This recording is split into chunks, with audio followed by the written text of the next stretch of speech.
Morning Exide life insurance సమర్పిస్తున్న business breakfast షోకి స్వాగతం. ఏషియన్ మార్కెట్స్లో ఈ ఉదయం ఒక సబ్డ్యూడ్ ట్రెండ్ కనిపిస్తుంది. ఎందుకంటే ఇవాళ గ్లోబల్ ఈక్విటీ మార్కెట్స్ అధిక శాతం సెలవు తీసుకుంటున్నాయి. యుఎస్ మార్కెట్స్ కావచ్చు, యూకే కావచ్చు, ఫ్రాన్స్, సింగపూర్, హాంకాంగ్, ఇటలీ, ఇలా చాలా మార్కెట్స్ ఇవాళ లీవ్ తీసుకున్నాయి. అందరూ ఇయర్ ఎండ్ మూడ్లో ఉన్నారు. నిన్నటి క్రిస్మస్ వేడుకల తర్వాత న్యూ ఇయర్ సెలబ్రేషన్స్ కోసం సిద్ధమవుతున్న సమయం కాబట్టి గ్లోబల్ మార్కెట్స్ అన్నీ కూడా ఇవాళ ఎక్కువ శాతం లీవ్ తీసుకున్నాయి. మన మార్కెట్స్ విషయానికి వస్తే నెగిటివ్గా ఓపెన్ అయ్యే అవకాశాలు ఎక్కువగా కనిపిస్తున్నాయి. ఎందుకంటే ఏషియన్ క్యూస్ నెగిటివ్గా ఉన్నాయి కాబట్టి. అఫ్కోర్స్ షాంఘై ఆల్మోస్ట్ 1% నష్టమైంది. బట్ కోస్పీ, తైవాన్ లాంటి ఇండిసెస్ కొద్దిగా స్వల్పంగా ప్రాఫిట్స్లో ఉండే ప్రయత్నం చేస్తున్నాయి. ఎస్జీఎక్స్ నిఫ్టీ ఒక 30-35 పాయింట్ల నష్టంతో ట్రేడ్ అవుతుంది. ఎందుకంటే వీకెండ్ సమయంలో అందరి క్రిస్మస్ వేడుకలు చేసుకుంటున్న సమయంలో ప్రధాని నరేంద్ర మోడీ ముంబైలో ఒక సంచలనాత్మక ప్రకటన చేశారు. So those who profit from financial markets must contribute to nation building through taxes అని ఒక ఆయన సెబీ నిర్వహించిన ఒక సదస్సులో ఆయన మాట్లాడుతూ ఇలా స్టేట్మెంట్ ఇవ్వడం జరిగింది. అంటే క్యాపిటల్ మార్కెట్స్ నుంచి, ఫైనాన్షియల్ మార్కెట్స్ నుంచి ఎవరైతే లాభాలు చేసుకుంటున్నారో వాళ్ళందరూ కూడా ట్యాక్స్లు చెల్లించి దేశాభివృద్ధికి తోడ్పడాలి అంటూ ఒక సంచలనాత్మక వ్యాఖ్య చేయడం జరిగింది. దీని మార్కెట్స్ అన్ని కూడా లాంగ్ టర్మ్ క్యాపిటల్ గెయిన్స్ విధిస్తారేమో అన్న ఒక భయానికి గురి కావడం. తర్వాత మళ్ళీ ఫైనాన్స్ మినిస్టర్ అరుణ్ జైట్లీ ఒక క్లారిఫికేషన్ ఇచ్చారు. అటువంటి ప్రతిపాదన ఏదీ లేదు, long term capital gains tax అన్న అంశం ఏమీ లేదు. ఓన్లీ మీడియా ప్రధాన వ్యాఖ్యల్ని తప్పుగా అర్థం చేసుకుంది, తప్పుగా చిత్రీకరించింది అంటూ అరుణ్ జైట్లీ స్టేట్మెంట్ ఇవ్వడం. సో ఈ రెండు స్టేట్మెంట్స్ ప్రభావం ఇవాళ మార్కెట్స్ మీద ఉండబోతోంది. ఎందుకంటే నార్మల్గా ప్రధాని మోడీ అంత ఈజీగా ఏ స్టేట్మెంట్ ఇవ్వరు. ఆయన ఒక స్టేట్మెంట్ ఇస్తే దాని వెనక చాలా అర్థం ఉంటుంది.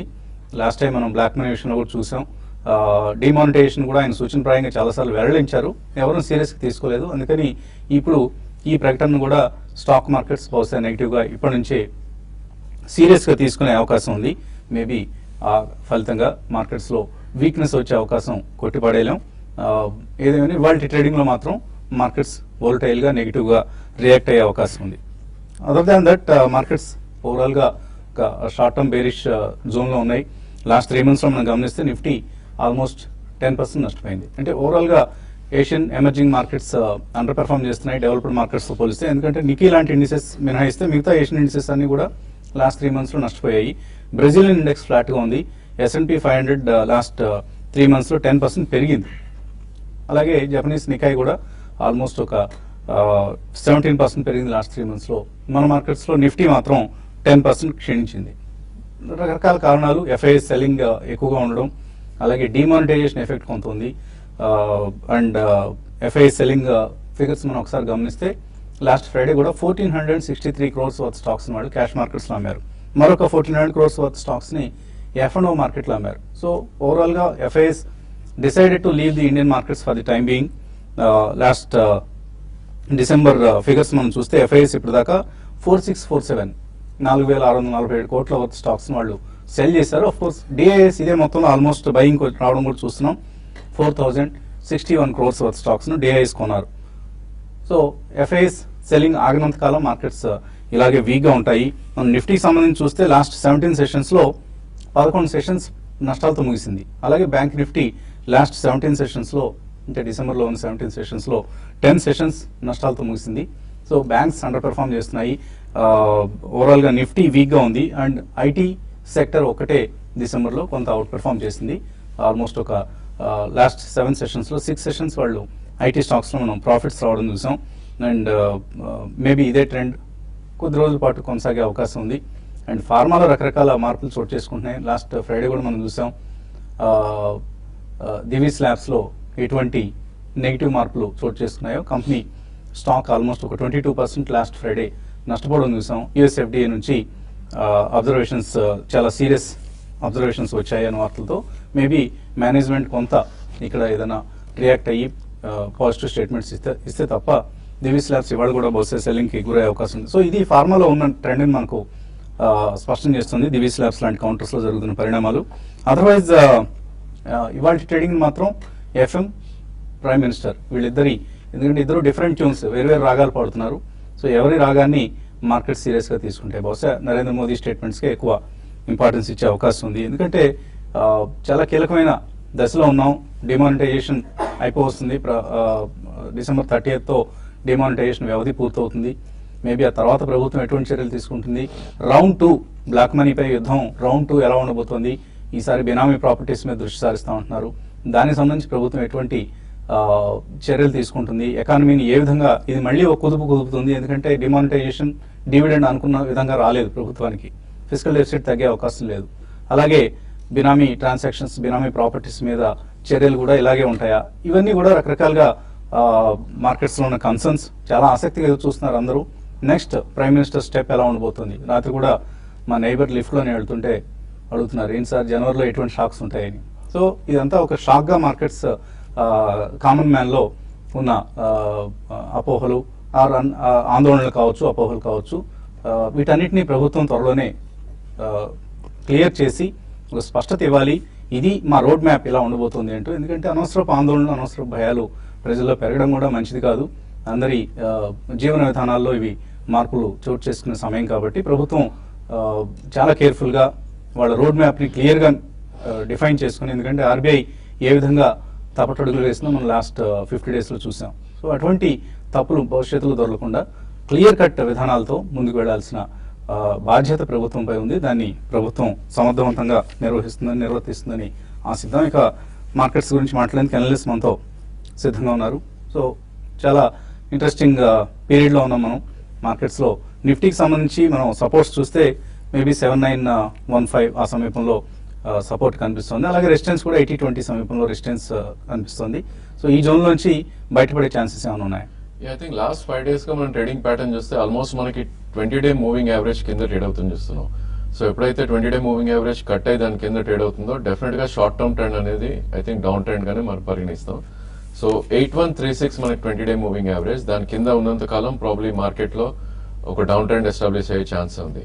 బట్ ఏదైనప్పటికీ మనకి మొదటి స్వింగ్ లో ఏదైతే ఉందో 7916 ప్రాబ్లీ అదొక మైనర్ సపోర్ట్ గా పరిగణిస్తాం. కరెంట్ మార్కెట్ లో 7985 ఉంది. సో ప్రాబ్లీ ఇక్కడ నుంచి ఒక 70 పాయింట్స్ కిందకు వస్తే కనుక ఒక డిమాండ్ జోన్ గా మార్కెట్ పరిగణిస్తుంది. ప్రాబ్లీ 7916 కట్ అవుతేనే మేబీ నెక్స్ట్ లెవెల్స్ అనేది మనకు ఓపెన్ అప్ అవుతాయి. ప్రాబ్లీ 7650 ఆర్ 77 దాకా డౌన్ సైడ్ కూడా రావచ్చు. So I think closely watch చేయాలి. షార్ట్ టర్మ్ ప్లేయర్స్ ఎవరైతే ఉన్నారో ప్రాబ్లీ షార్ట్స్ అవాయిడ్ చేయాలి ఈ స్టేజ్ లో. మేబీ మార్కెట్ ఒక 40-50 పాయింట్స్ కరెక్ట్ అవుతాయి కనుక అక్కడ లాంగ్ క్రియేట్ చేసుకుని ఎగ్జాక్ట్లీ బిలో 7900 కింద I think closing stop loss పెట్టుకుంటే ప్రాబ్లీ మార్కెట్ మళ్ళీ పుల్ బ్యాక్ వచ్చి 8130 ఆర్ 8056 అనేది మనకు కీలకమైన రెసిస్టెన్స్ ఉంటుంది. లేదంటే 8136 దాకా అప్ సైడ్ వెళ్ళే ఛాన్స్ ఎక్కువ ఉంది. అండ్ బ్యాంక్ నిఫ్టీ మనం చూస్తే కనుక ప్రాబ్లీ ఇది first time almost lower lows లో క్లోజ్ అవుట్ అని చూసాం. నిఫ్టీ ఇంతకుముందు 7916 వచ్చినప్పటికీ బ్యాంక్ నిఫ్టీ కొద్దిగా అవుట్ పర్ఫార్మ్ చేయటం చూసాం. సో ప్రాబ్లీ 18,143 నుంచి ఆల్మోస్ట్ మనకి నిన్న 17,884 దాకా క్లోజ్ అవుట్ అని చూసాం. ఐ థింక్ ఇక్కడ నుంచి బ్యాంక్ నిఫ్టీ కొద్ది వీక్నెస్ ప్రదర్శించే అవకాశాలు ఎక్కువ ఉన్నాయి. 17,300 నుంచి 17,200 డౌన్ సైడ్ వచ్చే ఛాన్స్ ఉంది. అలానే మార్కెట్ లో ర్యాలీస్ వచ్చి 18,078 ఏదైతే 200-day మూవింగ్ యావరేజ్ ఉందో అక్కడికి వస్తే కనుక షార్ట్ పొజిషన్స్ క్రియేట్ చేసుకోవచ్చు. అండ్ బ్యాంక్ నిఫ్టీ ఎప్పుడైతే 18,300 అబోవ్ క్లోజ్ అవుతుందో అప్పుడే ట్రెండ్ రివర్సల్ అంటాం. అదర్వైజ్ డెఫినెట్లీ డౌన్ ట్రెండ్ అనే చెప్పొచ్చు. సో ఇక అందరూ కూడా క్యాపిటల్ గెయిన్స్ ట్యాక్స్ విధిస్తారా, లేకపోతే short term capital gains tax ని పెంచుతారా? ఎందుకంటే ఇప్పుడు ప్రస్తుతం ఉన్న విధానం ప్రకారం ఏడాది లోపులోనే ఎవరైనా ఒక షేర్ని కొని అమ్మితే లాభం వస్తే షార్ట్ టర్మ్ క్యాపిటల్ గెయిన్స్ చెల్లించాల్సి ఉంటుంది. ఏడాది దాటిన తర్వాత కనుక ఒకవేళ అమ్మితే ఎవరు కూడా ట్యాక్స్ చెల్లించాల్సిన అవసరం లేదు. దాన్ని long term capital gains tax అంటారు. So there is no long term capital gains tax as of now. Short term capital gains tax మాత్రం ఉంది.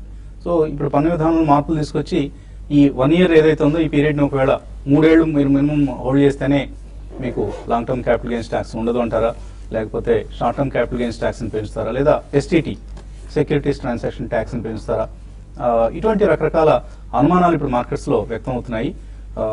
రిటైల్ ఇన్వెస్టర్స్కి డౌట్ వస్తుంది, ఏం చేయాలి ఇప్పుడు ఈ ట్యాక్స్లు పెంచితే మనం ఏం చేయాలని. ఆ ట్యాక్స్తో మనకేం సంబంధం లేదండి.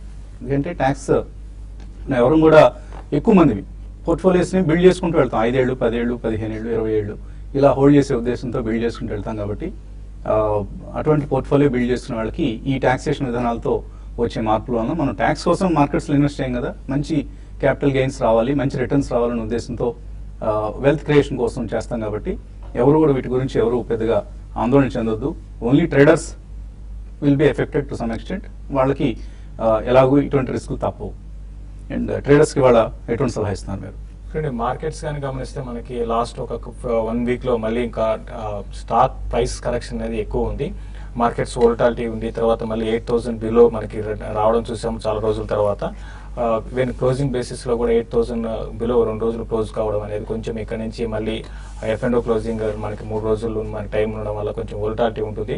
అయితే 7920 7940 అనేది ఈరోజు ఓపెనింగ్ మనకి మార్కెట్ అక్కడ టెస్ట్ చేయొచ్చు. ఒకవేళ 792040 లెవెల్స్ దాటి అంటే దాన్ని బ్రేక్ అయిందంటే మాత్రం మరింత కిందకి వెళ్ళే అవకాశం ఉంది. ఫ్రెష్ షార్ట్స్ అనేది మార్కెట్లో బిల్ కావచ్చు. ఒకవేళ 7920 కానీ బ్రేక్ కాలేని పరిస్థితిలో మార్కెట్స్లో ఈ లెవెల్లో కొంత బయింగ్ అనేది అంటే సెల్లింగ్ని అబ్జర్వ్ చేసుకొని మార్కెట్లో ఆగొచ్చు. ప్లస్ ఒక షార్ట్ కవరింగ్ ర్యాలీ కూడా మార్కెట్లో ఎక్స్పెక్ట్ చేయొచ్చు. కాబట్టి ఇటువంటి టైంలో కొంచెం ఐటీ కంపెనీస్లో బయింగ్ పొజిషన్స్ తీసుకోమంటాను. టెక్ మహీంద్రా ఒకటి 460 పైన సస్టైన్ కాగలిగితే దాన్ని 480 దాకా నెక్స్ట్ ఫ్యూ డేస్లో టెస్ట్ చేయొచ్చు. కాబట్టి 455 దగ్గర స్టాప్ లాస్ పెట్టుకొని టెక్ మహీంద్రాని బై చేయమంటాను. అదేవిధంగా రిస్క్ తీసుకునే వాళ్ళు ఐషర్ మోటార్స్ ఒకటి లాస్ట్ ఫ్యూ ట్రేడింగ్ సెషన్లో హెవీగా కరెక్ట్ అయింది. కాబట్టి దీంట్లో ఒక షార్ట్ కవరింగ్ ర్యాలీ రావచ్చు. అట్ ద సేమ్ టైం దీంట్లో 2 కూడా ఉంటాయి. ఈవెన్ డౌన్ సైడ్ రావడానికి కూడా అవకాశాలు ఉన్నాయి. కాబట్టి ఆ కొంచెం రిస్క్ తీసుకునే వాళ్ళు దాన్ని కూడా బై చేయొచ్చు. తర్వాత సెల్లింగ్ విషయానికి వస్తే హీరో మోటార్ కార్పొరేషన్ ఒకటి హైయర్ లెవెల్స్లో సెల్ చేయమంటాను. ఈవెన్ రిలయన్స్ ఇండస్ట్రీస్ కూడా కొంచెం 1060 దగ్గర 64-65 దగ్గర కొంచెం రెసిస్టెన్స్ ఉంటుంది. దాన్ని కూడా ఓన్లీ ఇంట్రాడే కోసమే సెల్ చేయమంటాను. బట్ ఓవరాల్గా మార్కెట్స్ అనేది రానున్న రోజుల్లో నెక్స్ట్ 3-4 రోజుల్లో మార్కెట్స్ లో వాల్యూమ్స్ జరిగే అవకాశాలు ఎక్కువ ఉన్నాయి. ప్లస్ ఫ్లాట్గా క్లోజ్ అవ్వచ్చు. స్టాక్ స్పెసిఫిక్ యాక్షన్ ఉంటుంది. ఇంకా మిడ్ క్యాప్ స్పేస్లో ఇసావ్ ఇండియా ఒకటి కరెంట్ లెవెల్స్లో షార్ట్ టర్మ్ కోసం నెక్స్ట్ 1 to 2 months కోసము పొజిషన్ పరంగా బై చేయమని చెప్తాను. ఓకే అండి. సో రవికిషోర్ మెయిల్ పంపించారు. We're already paying STT securities transaction tax regardless of gains or profits. ఇంకా ట్యాక్స్లు పెంచడం అవసరం అని. మీరు అన్నది కరెక్టే అండి. STT అనేది అందరం పే చేస్తున్నాం.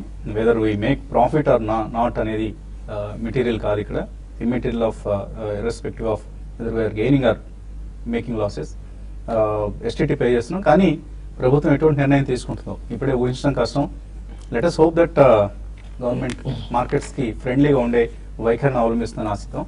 నిన్నటి FM స్టేట్మెంట్ తర్వాత మేబీ అంత కఠినంగా ఉండకపోవచ్చు అనే ఆశ కలిగింది. కానీ FM కంటే ప్రైమ్ మినిస్టర్ పవర్ఫుల్ కాబట్టి ఆయన ఎటువంటి సూచన చేస్తారు మార్కెట్స్ అన్నది గమనిస్తూ ఉందాం. ఇప్పుడు చిన్న బ్రేక్ తీసుకుందాం. బ్రేక్ తర్వాత కాల్స్, మెయిల్స్ తీసుకుందాం.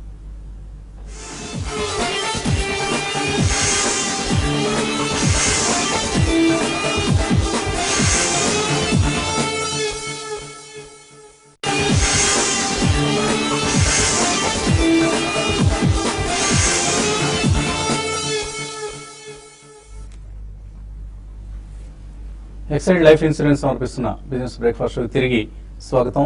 అందరం ఇప్పుడు డిజిటల్ పేమెంట్స్ వైపు మొగ్గు చూపాల్సిన సమయం ఇది. సో ఏ ట్రాన్సాక్షన్ చేయాలన్నా కూడా క్యాష్ బదులుగా డిజిటల్ పేమెంట్స్ ఇవ్వటం అనేది అందరికీ శ్రేయస్కరం, ఉభయతారకం అంటూ ప్రభుత్వం పదే చెప్తుంది. అయితే అందులో కూడా చాలా డౌట్స్ ఉంటాయి. రకరకాల విధానాలు ఉన్నాయి డిజిటల్ పేమెంట్స్లో. క్రెడిట్ కార్డు వాడచ్చు, డెబిట్ కార్డు వాడచ్చు, నెట్ బ్యాంకింగ్ వాడచ్చు, లేకపోతే RTGS చేయొచ్చు, నెఫ్ట్ చేయొచ్చు, IMPS చేయొచ్చు. ఇలా రకరకాల విధానాలు ఉన్నాయి కదా. దేన్ని ఎవరు అవలంబించాలి? దానికి సంబంధించి వాటి ఎకనామిక్ టైమ్స్లో చక్కటి వ్యాసం వచ్చింది. Which digital payment method to use here is how to choose అని ఒక మంచి వ్యాసం. అందరూ చదివితే చక్కటి ఇన్ఫర్మేషన్ పొందుపరిచారు. ఎవరికి ఏ విధానం ఉపయుక్తంగా ఉంటుంది, సూటబుల్గా ఉంటుంది అన్న అంశాన్ని ఈ వ్యాసంలో చక్కగా వివరించారు. తప్పకుండా చదివే ప్రయత్నం చేయండి. వాటి ఎకనామిక్ టైమ్స్లో వచ్చిన ఈ సమాచారాన్ని. కాలర్స్ లైన్లో ఉన్నారు. మొదటి కాలర్ ఓంకార్ హైదరాబాద్ నుంచి. హలో, అడగండి ఓంకార్. మార్నింగ్ అండి. సార్ మీరు యాంకరింగ్ చేస్తుంటే ఎట్లా ఉంటుంది అంటే ఒక బ్రదర్ ఒక బాబాయ్ ఇంట్లో చెప్పినట్టు ఉంటుంది సార్. మాది కొంచెం బాబాయ్ చేస్తారా నన్ను? అదే మామూలుగా అంటున్నాం సార్. ఫీలింగ్స్ ఏంటంటే ఏదో ఒకటి చేసామని చెప్పకుండా ఏదైనా పెన్నీ స్టాక్స్ గురించి అడిగినప్పుడు మీరు పెడతా ఉంటారు కదా. థ్యాంక్ యూ అండి. Thank you Omkar. అలా అంటే మా అది పర్సనల్ ఫీలింగ్ చెప్పాను సార్. అది థ్యాంక్ యూ ఓంకార్. సార్ ఒకటి టాటా స్టీల్ 380 పుట్టు తీసుకున్నాం సార్. ఈ ఎక్స్పైరీ వరకు హోల్డ్ చేయొచ్చు సార్. అది ఇంకొకటి సార్, మన TV5 తరఫున చిన్న టెక్నికల్ ప్రోగ్రామ్స్ అట్లా ఏమైనా కండక్ట్ చేస్తే బాగుంటుంది సార్. గతంలో చేసామండి. మన రాజేంద్ర గారు అడ్రస్ చేశారు టెక్నికల్ ట్రేడింగ్లో టెక్నికల్స్ సంబంధించిన అవగాహన తరగతిని నిర్వహించడం జరిగింది. మేబీ మళ్ళీ ఫ్యూచర్లో ఇంకొక క్లాస్ అలాంటిది నిర్వహించుకుందాం. తప్పకుండా మీరు చెప్పిన సూచనలు పాటిస్తాం. 380 Tata steel put. Tata steel విషయానికి వస్తే ఇది లాస్ట్ ఒక 428 లెవెల్స్ నుంచి నాన్ స్టాప్ గా వీక్ అవుతూ వచ్చిందండి. కాబట్టి మీరు ఈ రోజు కూడా ఓపెనింగ్ లోలో ఓపెన్ కావచ్చు. లోలో ఓపెన్ అయినప్పుడు మీరు 380 లెవెల్ గానీ టాటా స్టీల్ బ్రేక్ కాకపోతే మీరు 380 పుట్టింగ్ క్లోజ్ చేసుకోమంటాను. ఎందుకంటే మార్కెట్స్ ఈ లెవెల్లో 7920 దగ్గర ఒకవేళ ఆగితే మాత్రం మళ్ళీ మార్కెట్స్ లో ఒక బయింగ్ వచ్చి షార్ట్ కవరింగ్ రావడానికి ఎక్కువ అవకాశాలు ఉంటాయి. ఒకవేళ అది కానీ 7920 నిఫ్టీ కానీ బ్రేక్ అయిందంటే ఫర్దర్ గా వీక్ కావచ్చు. అప్పుడు మీరు హోల్డ్ చేసుకోమని చెప్తున్నారు. ప్రస్తుతం అయితే ఈ రోజు ఓపెనింగ్ లో మీ పుట్లో ప్రాఫిట్ బుక్ చేసుకొని మళ్ళీ కొంచెం వెయిట్ చేసి మార్కెట్స్ లో ఒక బ్రేక్ డౌన్ వచ్చినప్పుడు మళ్ళీ ఫ్రెష్ గా తీసుకోండి. ఓవరాల్ గా టాటా స్టీల్ అయితే చాలా వీక్ ఉందండి. అట్ ద సేమ్ టైం 380 దగ్గర చాలా స్ట్రాంగ్ సపోర్ట్ కూడా ఉంది. తర్వాత కాలర్ హైదరాబాద్ నుంచి Rangaswamy. Hello. Hello sir, Yeah. Bodo chemicals and Balakrishna papers ఒక 3 months కోసం బై చేయొచ్చు. బాలకృష్ణ పేపర్స్, ఇంకొకటి ఏదన్నారు? Bodo chemicals. Bodal chemicals 3 months కోసం అట్లా. ఐ థింక్ బోర్డల్ ప్రాబ్లీ కొద్దిగా సైడ్ వేస్ లో ట్రేడ్ అవుతున్న స్టాక్ అండి. స్టాక్ చూస్తే కనుక ఆల్రెడీ మనకి కరెక్షన్ అవుట్ అని చూసాం. సో 154 నుంచి కరెంట్లీ 131 ఉంది. ప్రాబ్లీ 3 months అంటున్నారు కాబట్టి స్టాప్ లాస్ తోటి ఎస్ అని చెప్తాను. ఎందుకంటే ఈ స్టాక్ మళ్ళీ కరెక్ట్ అయింది అంటే కనుక కొద్ది స్టీప్ కరెక్షన్స్ ఉంటాయి. సో కరెంట్ మార్కెట్ ప్రైస్ 120 ఉంది. సో 2 price points లో మీరు ఎంటర్ అవ్వండి. 120 నుంచి ఆల్మోస్ట్ ఒక 15% కరెక్ట్ అవుతే సెకండ్ ప్రైస్ పాయింట్ లో ఎంటర్ అవ్వండి. బట్ లాస్ట్ మంత్ లో ఏదైతే ఉందో 99 కింద మీరు స్టాప్ లాస్ పెట్టుకోవాలి. అదేవిధంగా మార్కెట్ కొంచెం పుల్ బ్యాక్ వచ్చి 138 నుంచి 147 వస్తే కనుక అక్కడ మీరు ప్రాఫిట్స్ బుక్ చేసుకోవాలి. Balakrishna probably I think you should avoid అండి. పేపర్ స్పేస్ కొంచెం లాస్ట్ కపుల్ ఆఫ్ మంత్స్ గా బాగా పెరిగిన స్టాక్స్ ఇవి. సో 3 months కోసం ఏంటంటే I don't suggest to buy అండి. So probably paper space short term కోసం అయితే అవాయిడ్ చేయమని చెప్తాను. తర్వాత కాలర్ లక్ష్మీ నరసింహారావు. హలో. నమస్కారం అండి, నా పేరు లక్ష్మీ నరసింహారావు, మైబాద్ నుండి మాట్లాడుతున్నానండి. నమస్తే అండి, చెప్పండి. లైకా ల్యాబ్స్ ఒకటి, మెర్క్ ఒకటి కొనుక్కోవచ్చా? ప్రస్తుతం తక్కువలో ఉన్నాయి మరి. సో ఈ రెండు తక్కువ ధరలో అందుబాటులో ఉన్నాయి కాబట్టి మంచి కంపెనీలేనా? లైకా ల్యాబ్స్ అనేది చాలా చిన్న కంపెనీ అండి. 1-2 ప్రోడక్ట్స్ ఉన్నాయి. అంతకుమించి పెద్దగా ఇందులో గొప్ప ఫ్యూచర్ అయితే ఉంటుందని అనుకోలేము. మెర్క్ అయితే మాత్రం మీరు న్యూరాలజికల్ దాంట్లో న్యూరో దాంట్లో బాగుందండి. ఈ మెర్క్, పోలోబియా, న్యూరోబియా ఇటువంటి బ్రాండ్స్ ఉన్నాయి వాళ్ళకి ఫస్ట్ నుంచి ట్రెడిషనల్ గా. బట్ అయితే లాస్ట్ కొన్ని రోజులుగా అంటే 2-3 ఏళ్ళుగా పెద్దగా ఇది అంతా గొప్పగా పెరగటలేదండి. బట్ ఈ మధ్య కాలంలో కొంచెం ఇది కరెక్షన్ అయిపోయి మళ్ళీ అప్డేట్ ఉంది కాబట్టి మెర్క్ ని మీరు లాంగ్ టర్మ్ కోసం మీరు డెఫినెట్ గా మీరు బై చేయొచ్చు. లైకా ల్యాబ్స్ మాత్రం వద్దని చెప్తానండి. వీటికంటే కూడా మీరు ప్రూవెన్, ఇంకా అసలు ఏమీ రిస్క్ లేదు అనిపించే విధంగా ఉన్న కంపెనీలని సెలెక్ట్ చేసుకోండి. లైక్ లుపిన్ లాంటివి తీసుకోవచ్చు, ఆర్ నాట్కో ఫార్మా లాంటివి తీసుకోవచ్చు. వాటి పట్ల ఎక్కువ ఇంట్రెస్ట్ చూపడం మంచిది. లక్ష్మీనారాయణ తర్వాత caller. Hello. Hello, good morning sir, Vasant garu. Morning అండి. లక్ష్మీనారాయణ గారు అడగండి. Sir good morning. And sir, మీ వాయిస్ అందరూ చాలా అప్రిషియేట్ చేస్తున్నారు. So I'm also on part of that team. And really how I'm going to compare your voice is like melody in financial literacy. Thank you sir. Melody. Thank you, sir. Thanks, sir. Thanks for your literacy that you are spreading across the country, I can say, not only the country, in the continent, and as well as, I am much inspired about your mutual program last 2 years back. And from there, I gained a lot, and I am going also to spread and వచ్చారా మీరు? my part. Guntur programme వచ్చారండి? రాని sir, నేను యాక్చువల్గా NRE అండి. Oh, okay. Last week retire తీసుకుని వచ్చేసాను. Good. Whenever you come Guntur, I compulsory do join with you. Not only in Guntur, across in any surrounding. Sure రండి. హైదరాబాద్ ఎప్పుడన్నా వచ్చినప్పుడు కలుద్దాం తప్పకుండా. తప్పకుండా సార్, రియల్ గా చాలా ఇన్స్పైర్ అయ్యారు మిమ్మల్ని చూసి. తద్వారా మాకు ఈయన వివేకం సార్, సత్యనారాయణ ప్రసాద్ గారు. So thank you sir. ఎంత కనుక మిమ్మల్ని ఫాలో అయ్యి, ఆయన ఉన్న క్రితం అన్నారు చూసారా, చక్కగా పెళ్లి స్టార్ట్స్ అన్నప్పుడు కొంచెం కోపడతారని. అదే మాకు సార్, మీరు అలానే ఉండాలి sir. Thank you sir. Thank you అండి. ఏమైనా డౌట్స్ ఉన్నాయండి? సార్, జస్ట్ ఒక చిన్న అడ్వైస్ తీసుకుందామని. ఏంటంటే, ఈ మూమెంట్ లో మనం ఇది ఇన్వెస్ట్మెంట్ అనేది లంసం గా పెడితే బాగుంటుందండి, లేదా లిక్విడ్స్ లోకి వెళ్ళి ఎస్పీపీ మెథడ్ ద్వారా ఒక 12 months లేదా 24 months ద్వారా మనం that is a better option అవుతుందండి. మీరు అన్నట్లుగా లంసమ్ గా పెట్టడం అనేది మనం టైమింగ్ ఆఫ్ ది మార్కెట్ ఎవరైనా చేయలేమండి. ఇందాక ఒక మెయిల్ కూడా వచ్చింది ఈ సిచ్యువేషన్, నరేష్ రెడ్డి కూడా అడుగుతున్నారు ఇప్పుడు ఇన్వెస్ట్ చేయమంటారా ఇంకా వెయిట్ చేయమంటారా అని. మార్కెట్స్ టైమింగ్ చేయడం అనేది చాలా కఠినమైన పని అండి, మనం చేయలేము అది. కరెక్ట్గా ఎగ్జాక్ట్గా ఈ టైంలో ఇన్వెస్ట్ చేయొచ్చు అని చెప్పడం ఎవరి వల్ల కాదు. కాబట్టి మీరు చెప్పినట్లుగా ఎస్టీపీ, ఎస్ఐపి ఇటువంటి విధానాలు ఫాలో కావడమే బెటర్ వే అవుతుంది. మీరేమన్నా? Yeah, probably that's a good idea అండి. I think it's across the globe అదే వ్యూ ఉంటుంది జనరలీ. ఓన్లీ థింగ్ ఏంటంటే ప్రాబ్లీ మనకి మార్కెట్ ఏదైతే 68.25 నుంచి ఆల్మోస్ట్ 8,900 దాకా పెరిగిందో, సో ఎగ్జాక్ట్లీ మనం 50% రీట్రేస్మెంట్స్ లెవెల్స్ లో ఉన్నాం. So definitely this first price point గా మనం కొనొచ్చు. ఎందుకంటే మార్కెట్ ఒకవేళ బౌన్స్ అయిందంటే కొద్దిగా ఫాస్ట్ గా బౌన్స్ అయ్యే ఛాన్స్ కూడా ఉంటుంది. లేదు ఇంకా ఫర్దర్ గా కరెక్షన్ అయింది అంటే కనుక 66% నుంచి ఆల్మోస్ట్ 75% రిట్రేస్మెంట్స్ కూడా మనం చూస్తాం. సో ఇక్కడ నుంచి డౌన్వర్డ్ కొద్దిగా తక్కువ కనిపిస్తుంది యాజ్ ఆఫ్ నౌ. మేబీ ఇంకొక 300-400 పాయింట్స్ డౌన్ సైడ్ రావచ్చు. So definitely 2 or 3 price points లో ఇన్వెస్ట్ చేయొచ్చు. But SIP across the globe is a best instrument అండి. I think nothing to beat that. Okay అండి, తర్వాత కాలర్ లైన్ ఉన్నారు, సారథి హైదరాబాద్ నుంచి. Hello hello అడగండి సారథి. సార్ నమస్తే సార్. నమస్తే సార్ ఈ నాట్కో ఒకటి డివిసి ల్యాబొరేటరీ Hmm. తీసుకోవాలనుకుంటున్నాం సార్, మీరు సజెషన్ చెప్తారా? దివీస్ మనం ఇప్పుడు ప్రస్తుతం stock in news. Divi labs విషయానికి వస్తే దివి ల్యాబ్స్ ఆల్రెడీ మనం చూసామండి, ఒక బ్యాడ్ న్యూస్ కారణంగా ఇది బాగా పడడం జరిగింది. అయితే అంత పానిక్ కావాల్సిన అవసరం లేదండి. ఇది మామూలుగా ఈ 383 అనేది నార్మల్ ప్రొసీజరే. అయితే వాళ్ళు క్వాలిటీ మీద, ఒక డ్రగ్ క్వాలిటీ మీద మాత్రం వాళ్ళు అలర్ట్ చేశారంటే మాత్రం అది కొంచెం నెగిటివ్ అవుతుంది. అది కాకుండా చిన్న చిన్న అలర్ట్స్ అయితే పెద్ద ఇష్యూ కాదండి, మళ్ళీ వీళ్ళు రిప్లై ఇవ్వాల్సి ఉంటుంది. ఏదైనా కూడా 1-2 రోజుల్లో ఈ స్ట్రైక్ ప్రైస్ స్టాక్ ప్రైస్ అనేది సెటిల్ అయ్యే అవకాశం ఉంది. బట్ ఇన్వెస్ట్మెంట్ కి దివి ల్యాబ్స్ మీరు కన్సిడర్ చేయొచ్చు. ఇప్పుడు వచ్చిన న్యూస్ ఏదైందో అది షార్ట్ టర్మ్ కోసమే. నాట్కో అండ్ దివి ల్యాబ్స్ రెండింటిని కూడా మీరు ఆల్రెడీ కరెక్ట్ అయ్యి ఉన్నాయి కాబట్టి రెండు కూడా మీరు లాంగ్ టర్మ్ కోసం కన్సిడర్ చేయొచ్చు అండి. 483 నాట్ 383 483. సో దివిస్ ల్యాబ్స్ సంబంధించి proper control not being exercised over computer system అనేది ఒకటి. అలాగే facility equipments not maintain to ensure purity quality strength అనేది ఒకటి. అలాగే documentation and records not maintain or inaccurate falsified అంటూ ఒక 3 ప్రధానమైన అబ్జర్వేషన్స్ని 483లో ఇవ్వడం జరిగింది. సో ఇవన్నీ కొంత సీరియస్ నేచర్ ఉన్నా కూడా ఉన్నాయి ఇందులో. సో ఫాల్స్ ఇన్ఫర్మేషన్ ఇవ్వడం అనేది యుఎస్ఎఫ్డిఏ చాలా సీరియస్గా తీసుకుంటుంది. చూద్దాం రాబోయే రోజుల్లో ఎలా ఉంటుంది ఈ కంపెనీకి సంబంధించిన పరిణామాలు అనేది. శివ హైదరాబాద్ నుంచి. హలో నమస్తే సార్. నమస్తే అండి, అడగండి. Sir Sumit industries delta crop sir, ఈ రెండు తీసుకుందామా ఎట్లా? తీసుకుందాం అనుకుంటున్నారా? సుమిత్ ఇండస్ట్రీ వచ్చేసి 500 ఉన్నాయి సార్. ఏ రేట్లో కొన్నారు?